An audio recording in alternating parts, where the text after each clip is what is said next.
जनता की आवाज आप तक पहुंचाएगा। Update news Malegaon. अल्ताफ शेख अपने ख्यालात का इजहार करेंगे।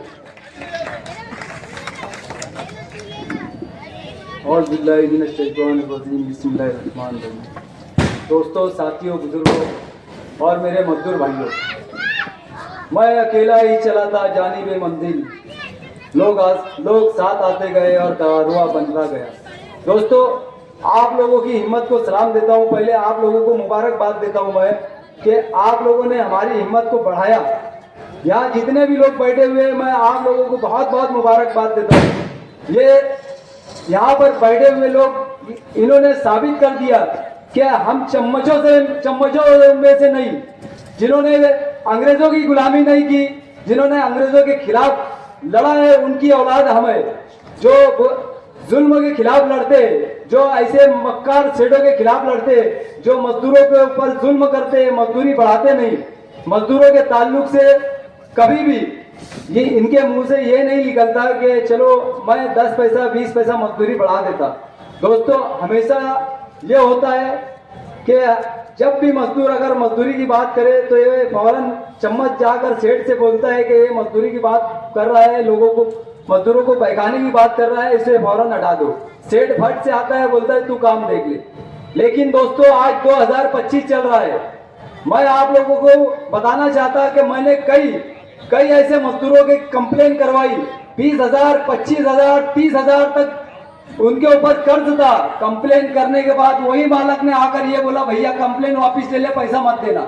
क्यों नहीं बोला? क्योंकि उसका कारोबार इलीगल तरीके से। मैंने कहा था कि वहां पर मैं साफ लफ्जों में मालेगांव शहर के सेठों के ताल्लुक से बताऊंगा। आज मैं हर हाल में आपको बताऊंगा कि सेठ का कारोबार किस ढंग से चलता है और वो कैसे कारोबार करते हैं। दोस्तों, साथियों और बुजुर्गों, मालेगांव शहर में मैं आप लोगों से बोलता हूँ 70% कारोबार इलीगल तरीके से चलता है। मैं दावे से बोल रहा हूँ, क्योंकि ये लोग कभी भी कारपोरेशन से परमिशन नहीं लेते, बांधकाम परमिशन नहीं लेते, और तो और कमिश्नर साहब आंखें बंद करके इनको परमिशन देते, जाओ भैया बिगर परमिशन का, बिगर बांधकाम परमिशन मत लो और कारोबार शुरू कर दो। कोई तुमको कुछ बोलेगा नहीं, कोई तुमको टोकेगा नहीं, और ये बिंदास सेट बनाते और कारोबार चालू करते।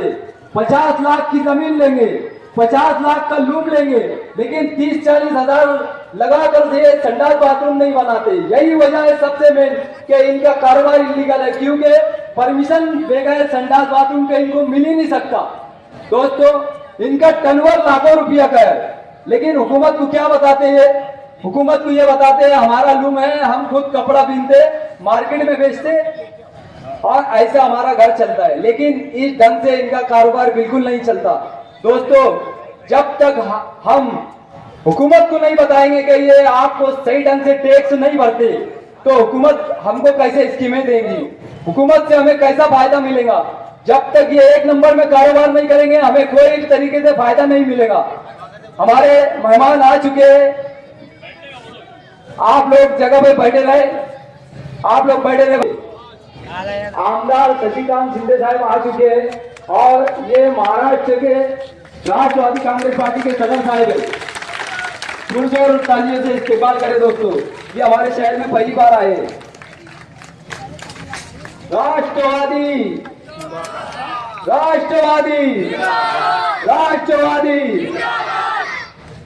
शशिकांत शिंदे साहब, तुम आगे बढ़ो।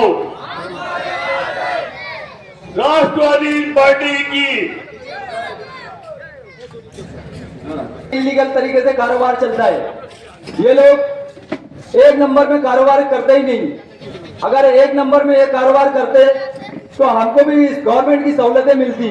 लाखों की तादाद में मशहूर होने के बावजूद हमको हुकूमत की कोई सहूलत नहीं मिलती। उसकी असल वजह यही है क्योंकि इनके पास लूम परमिट नहीं है, बांधकाम परमिशन नहीं है, यहाँ तक के इनसे भी कारपोरेशन से लेते नहीं। बस सेट बनाओ, कारखाना चालू करो। आप लोग पूरे शहर में घूम कर देख लो, वक्त कम था, नहीं तो हम हमारे शिंदे साहब को पूरे शहर के कारखानों में घुमाते और बताते कि एक कारखाने में भी संडास बाथरूम आएगा, देख लो, पीने का पानी तक नहीं रहता। ये लोग किस ढंग से कारोबार करते हैं आप देख लो। दोस्तों, मालेगांव शहर में मजदूर की कोई वैल्यू नहीं है। जब मजदूर अगर खुद की वैल्यू नहीं समझेगा तो वो सेठ कैसे आपको जानेंगे। दोस्तों, आप लोगों को अपनी अहमियत समझनी पड़ेगी। हमारे बगैर उनका कुछ नहीं हो सकता, उनके बगैर हमारा नहीं चलेगा। इसलिए हम दोनों के तालमेल जरूरी है, लेकिन ये हमारी मजबूरियों का फायदा उठाते, कब तक उठाएंगे। लेकिन हमने राष्ट्रवादी पार्टी को ज्वाइन किया है। हम हमारे लीडरों से कहेंगे कि जब तक मजदूरों को सहूलत नहीं मिलेंगी, जब तक गवर्नमेंट की सहूलत नहीं मिलेंगी, जब तक ये ईमानदाराना टैक्स नहीं भरेंगे तो कैसे हमें गवर्नमेंट की सहूलत मिलेंगी। हम शशिकांत शिंदे साहब से भी अपील करेंगे। पर लूम बढ़ता जा रहा है, लूम पर लूम बढ़ता जा रहा है। 14 लूम, 16 लूम, 18 लूम चलाओ। जब आदमी 14 और 16 लूम चला कर आता है तो आत्मरा हो जाता है। उसको कि बीवी बच्चों को भी फिक्र नहीं रहती, वो खाना खाता है, फिर कल ड्यूटी जाने की फिक्र रहती है। वो खाता है और सो जाता है। वक्त कम है, पीछे से बोल रहे हैं भैया जल्दी करो, शायद कोई बोलना है। बहुत सारी बातें बोलना चाहता हूं, लेकिन फिर भी मैं बोलूंगा कि इनका लाखों रुपए का टर्नओवर है। हुकूमत के जिम्मेदारों को चाहिए कि इनके टर्नओवर पे ध्यान दे।